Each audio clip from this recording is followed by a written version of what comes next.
চাঁদপুর শহরের বড় স্টেশন মাছবাজারে পচা ইলিশ বিক্রির অভিযোগে এক ব্যবসায়ীকে জরিমানা করেছে জাতীয় ভোক্তা অধিকার সংরক্ষণ অধিদপ্তর।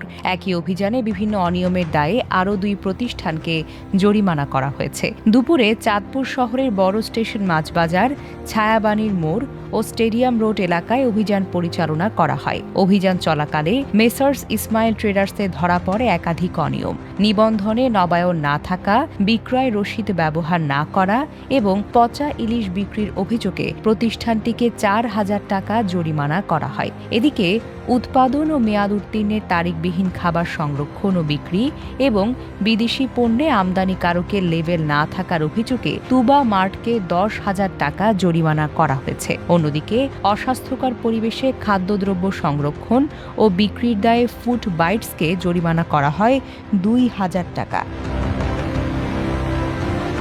জাতীয় ভোক্তা অধিকার সংরক্ষণ অধিদপ্তর চাঁদপুরের সহকারী পরিচালক আব্দুল্লাহ আল ইমরান বাজারে ভোক্তাদের নিরাপদ খাদ্য নিশ্চিত করতে এমন অভিযান আরও জোরদার করা প্রয়োজন বলে মনে করছেন সংশ্লিষ্টরা।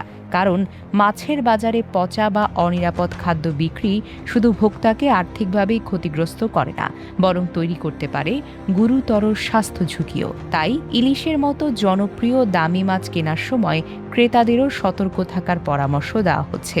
মাছের গন্ধ, রং, চোখ, সংরক্ষণের পরিবেশ দেখে কেনাকাটা করার পাশাপাশি প্রয়োজনে বিক্রয় রসিদ নেওয়ার উপরও গুরুত্ব দেওয়া হচ্ছে। Desk report, recap news.